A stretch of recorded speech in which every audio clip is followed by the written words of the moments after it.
মাঝে মধ্যে দাবি করতো টাকা পয়সা। কে দাবি করতো এটা? ছেলেটা তো 2 লাখ টাকা নগদ করতো। আমরা তো আর্থিক অবস্থা খুব ঠিক নেই স্যার, খাই নেই, কোনো চুষে করে খাই চলি।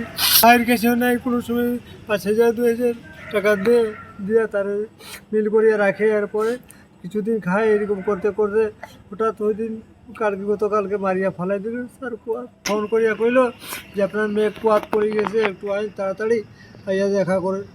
আমরা আইলে আওয়াজ আসলাম কোয়লাপুর, আমার পর্যন্ত কইলো মেডিকেল গেছি। আবার মেডিকেল গেলাম, এখানে গিয়ে দেখি তো পোস্টমর্টমে ঢুকাই দিচ্ছে। তারা অ্যারেস্ট করছে, তারা মেহেরপুর থানায়।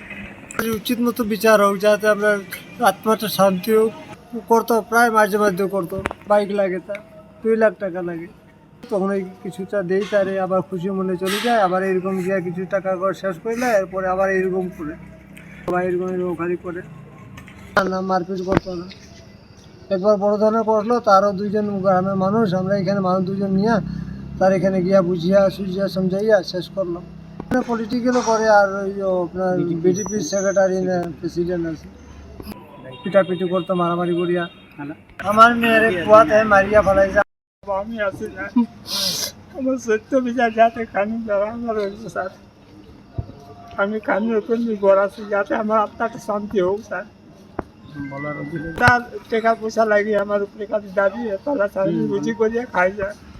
আমি চাই আমার কানুন মতন বিচারটা আমার শান্তির যাতে হয়। মারিয়া ফেলাইছে স্যার।